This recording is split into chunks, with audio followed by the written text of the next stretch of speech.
marcha. Gracias y muy buena tarde. Vámonos ahora con Tonatiuh Martínez, él es profesor de la Facultad de Economía de la UNAM, para continuar platicando sobre el tema de la pobreza en este país, porque pues no se ha podido, Tonatiuh, y parece que los programas sociales que buscan precisamente ofrecer un bienestar a la gente pues son insuficientes porque no alcanzan para cubrir los gastos mínimos que las familias mexicanas tienen. Buena tarde, Tonatiuh. ¿Qué lectura le das a este tema? ¿Cómo estamos en el país? Alejandra, buenas tardes. Pues mira, considerando las últimas cifras publicadas por el Coneval, el Consejo Nacional para la Evaluación de la Política Social del país, se considera, e incluso las cifras lo reflejan, una reducción muy importante en términos de la pobreza en el país. Pasamos del 42% más o menos en 2018 de personas en situación de pobreza multidimensional al 36.3%, es decir, una reducción que no habíamos visto en décadas. Antes, de cada 100 mexicanos, 42 se encontraban en pobreza multidimensional. Hoy estamos hablando de 36 de cada 100 personas. Entonces, es una reducción muy importante y de acuerdo a las cifras del INEGI, esto es motivado principalmente por una mejora en términos del ingreso real de las familias en el país, es decir, el ingreso proveniente de su trabajo principalmente, y por las transferencias de algunos grupos en particular, sobre todo la pensión para el adulto mayor, que va a llegar a 6,000 pesos, un monto muy relevante para las personas adultas mayores en nuestro país, que sin duda vino a transformar su vida de manera muy importante. Oye, Tonatiuh, sí, esto que mencionas, claro, no me queda duda que, hay menos pobres, hay gente que tiene o reporta más ingresos de acuerdo a estos resultados de la Coneval, pero también las ayudas como el bienestar, hay quienes aseguran, expertos aseguran, pues son totalmente insuficientes para comprarlos o para asumir los gastos que tiene una familia, y por ahí también quienes dicen es que con esto no se garantiza alimentos, no se garantiza escuela, porque sí que tenemos derecho a los mexicanos, por ejemplo, a la salud, pero no todo mundo tiene acceso, y los que tienen acceso reportan que el servicio no es de calidad y que finalmente terminan buscando el servicio en algunas otras lugares para cosas básicas como las consultas, porque el servicio, el sistema no se da abasto. En fin, creo que pues esto que reporta la Coneval es válido, sí hay menos pobres, pero también por poner un ejemplo, el tema del salario mínimo que ha aumentado, pues tampoco es que sea lo máximo cuando vivimos niveles de inflación importantes, ¿no? Esto es mundial, pero pues hablando de aquí específicamente en México. Así que bueno, esa sería un poco también la otra postura. ¿Tú qué piensas sobre eso? Es interesante, y son dos cuestiones a partir de lo que comentas. Una, contestar que los programas sociales no son una solución para que la economía se transforme de fondo. Son un mecanismo de transferencia establecido por los gobiernos para solventar distintos niveles o pisos de ingresos, en este caso para algunas familias, y dependiendo del tipo de programa. Es decir, la economía se transforma a medida que la inversión y el desarrollo empresarial se dé en el país, no a través de programas sociales. Los programas sociales existen para mitigar desigualdades. Unas muy importantes son esas que vienen por los ingresos. Antes del PAM, del Programa de Adultos Mayores, la pensión era de alrededor de 500 pesos bimestrales. Estamos hablando de que hoy son casi 6,000 pesos al bimestre. Tú puedes cuantificar fácilmente ese incremento en la mejora de los adultos mayores con solo medir de 500 a 6,000 pesos. Ahora, me parece muy relevante el tema del salario mínimo que mencionas y que bien tocas, porque en este momento inflacionario, el momento inflacionario lo empezamos a vivir, como tú dices, internacionalmente a partir de 2021, a finales de este año, y es un fenómeno económico internacional que se da a raíz de distintos eventos. Uno, por supuesto, el parón económico, la pandemia, a consecuencia de la pandemia. Otro, el incremento en el precio del trigo y del gas y del petróleo cuando estalla el conflicto entre Rusia y Ucrania. Pero nosotros ya veníamos arrastrando un dinamismo importante de crecimiento del salario real. De hecho, cuando uno observa las gráficas del incremento y de la tasa del incremento real del salario, observa cómo en periodos donde había una inflación controlada, hablado por ejemplo de Calderón y de Peña Nieto, donde la inflación era entre 3 y el 4%, tuvimos momentos en donde el salario real cayó en promedio de los trabajadores, una situación inverosímil.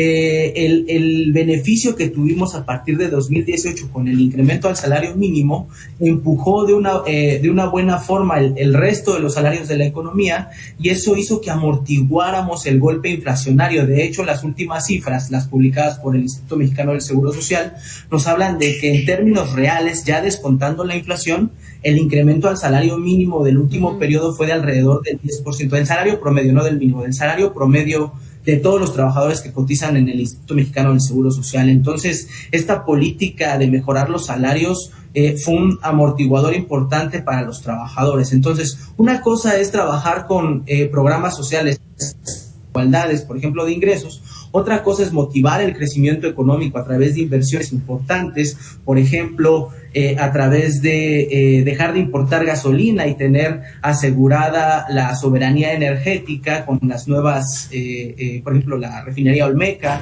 conocida como Dos Bocas, o el interoceánico, o el Tren Maya, o aeropuertos. Y otra muy diferente es pensar que los programas sociales van a arreglarle la vida a las personas. Más bien tenemos que pensar que es un conjunto de variables el que se trabaja desde el gobierno para poder modificar la economía de todos y todas. Oye, Tonatiuh, pues precisamente eso es lo que deberían de estar haciendo ahora, si lo que quiere el actual gobierno es continuar y darle seguimiento a todo lo que ya se ha hecho y que lo califican como excelentes ideas, como estos programas del bienestar. Yo por ahí escuchaba a Claudia Sheinbaum decir que la oposición no puede de ninguna manera darle seguimiento o no puede garantizar las ayudas del bienestar, por ejemplo, nada más así como por mencionar una de las tantas cosas que se dice ahora que ya andan en campaña. Y me parece que precisamente se tiene que poner sobre la mesa lo último que estabas comentando. No es que se arreglen los asuntos económicos de las personas que más padecen la pobreza en este país con este tipo de ayudas, sino que habrá que voltear a ver de una manera un poco más macroeconómica, si me permites el término, pero lamentablemente pues este tipo de información luego como que no alcanza a permear en los grupos donde debería, para tomar mejores decisiones, sobre todo, ¿no? Más allá de si está bien o está mal, que cada quien tenga su criterio y que pues se tomen mejores decisiones. ¿Qué nos hace falta como sociedad para entrarle a este tema pues de una manera, digamos, más amigable y que todo el mundo nos interesemos? Pues mira, yo creo que los medios de comunicación juegan un papel fundamental, tanto para divulgar los distintos programas sociales que existen, como los mecanismos que se están implementando para mejorar la economía en su conjunto.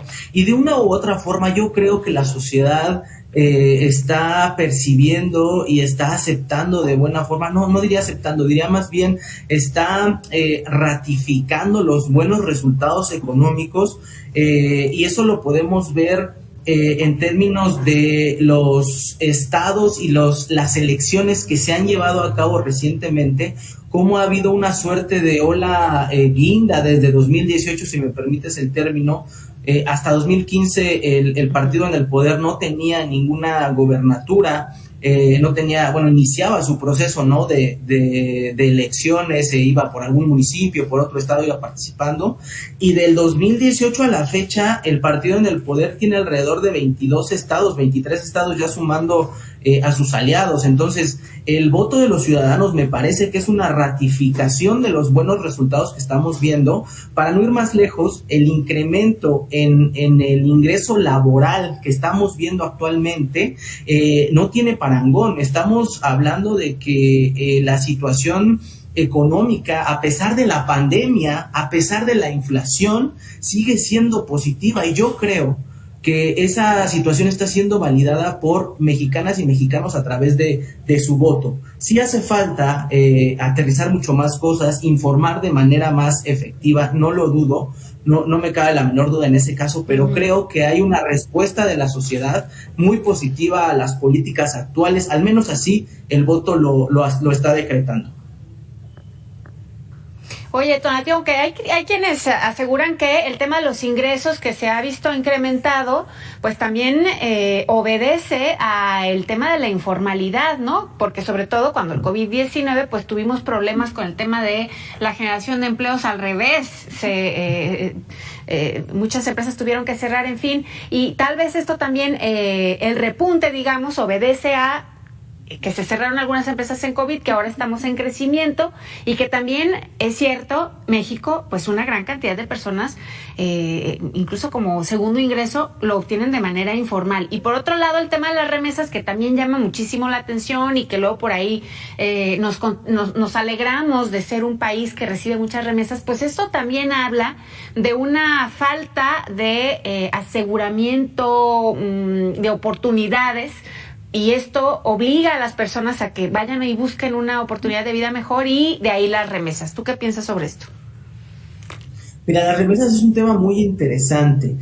Tú bien dices, la gente migra por necesidad, es decir, no encuentra las condiciones en su lugar de origen para poder solventar una vida digna, y entonces va a otro país a intentar obtener esas condiciones. Y es verdad que los flujos de remesas han incrementado de manera muy importante y de manera constante en el tiempo. Eso se explica por distintos factores, pero también hay que considerar que las remesas para los ingresos de la población en México no representan más del 5%. Son importantes como flujo. En realidad somos de los países que a nivel internacional más remesas reciben. Estamos en tercer lugar, me parece, pero para el conjunto, para la canasta, la olla del hogar, pues el ingreso total de las familias en promedio en México no representa más del 5%. Las familias obtienen sus ingresos a través del trabajo remunerado, y sí tienes razón, en México y en toda América Latina tenemos un problema de informalidad muy fuerte. Afortunadamente, te diría también que la tasa de desocupación está en niveles inferiores, como no los habíamos visto, alrededor del 2.8%, lo cual habla de que estaremos en una situación casi de pleno empleo, un término económico que indica que la población que quiere trabajar está encontrando trabajo. Y otra situación sobre la informalidad. A través de la política de incrementos al salario mínimo, hemos visto también que se está empujando hacia arriba el salario informal. Si bien es cierto que no es lo óptimo que exista informalidad en términos de que son personas que no tienen seguridad social, no aportan para sus pensiones en el futuro, también es cierto que la informalidad ha sido creada y gestada también y es parte de nuestro modelo económico capitalista, desafortunadamente muy neoliberal. ¿Por qué? Porque la informalidad nutre y sirve a todo y está alrededor de toda esa formalidad. Piensa, por ejemplo, en los comercios de comida que están alrededor de las empresas, ¿no? Estos que son informales, donde la gente sale de la empresa, de la industria, de la fábrica a alimentarse. O otros ejemplos, ¿no? Entonces, la informalidad es una situación que ha ido también disminuyendo con el paso de los meses, que tuvo un pico muy importante en la pandemia, pero ha ido a la baja, y el incremento en el salario de las personas que trabajan en la informalidad también se ha visto reflejado en estos últimos años. Híjole, pues sí, es todo un tema esto de la informalidad, y me llama la atención esto que mencionas, Tonatiuh, el tema de la gente que no tiene seguro en la informalidad. Bueno, pero también esta es una postura del gobierno, ¿no? A ofrecer seguro para todos. Malito, pero seguro para todos. Y desde ahí también viene la inconformidad de algunos que dicen, a ver, si se va a ofrecer algo, qué bueno que se ofrezca de manera gratuita, pero cuando se tiene, ¿con qué?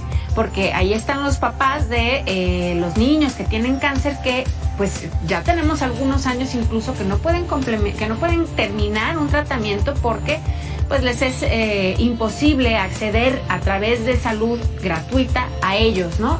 Desde ahí yo creo que tendríamos que preguntarnos qué sí, qué no. Y tú que eres el experto, me podrás decir, replicar aquellos modelos que sí funcionan en otros países, que por ahí, así que todos los que funcionan son sí, allá en Dinamarca, y digamos que es lo que se pretende o se pretendía, ¿no? Pero creo que no lo estamos aplicando de manera correcta. ¿Tú qué piensas? Pues mira, yo creo que la salud es un derecho universal y como tal tiene que estar garantizado por el Estado. Lo que me preocuparía como economista es los fondos para poder hacer sostenible en el tiempo un programa de salud universal. Pero no tengo la menor duda de que por principio debe de ser algo que el Estado ofrezca a cualquier persona por el simple hecho de ser mexicana o mexicano, por el simple hecho de haber nacido aquí o haber obtenido la naturalización. Ahora, ¿cómo lo financiamos? Es importante. Tú mencionabas Dinamarca, por ejemplo, como un modelo que el gobierno ha mencionado y que se piensa al menos en el ideal, que es muy bueno por el servicio que te ofrece. Lo que hay que también entender es el nivel de impuestos que se paga en Europa, en donde la mitad del año se trabaja para pagar impuestos y la otra mitad se paga para tener una vida y comprar los enseres y cosas que tú quieras. El problema se viene cuando tú intentas como gobierno hacer una reforma fiscal, incrementar la tasa impositiva, porque entonces medio mundo se te viene encima. Este gobierno, yo diría, transformó la situación administrativa y la gestión de la administración pública de tal forma que no se cobraron más impuestos, simplemente se aplicó la ley y con eso está trabajando. Pero por principio, yo creo que la salud sí es un derecho y debe de ser otorgada a cualquier persona que esté en el país. Bueno, pues muchas gracias, Tonatiuh Martínez, por tu tiempo. Espero platicar contigo más adelante sobre un panorama ojalá más positivo, ¿no? Alrededor de la pobreza aquí en nuestro país. Gracias, buenas tardes. En este caso lo invito, hacemos una pausa, ya regresamos.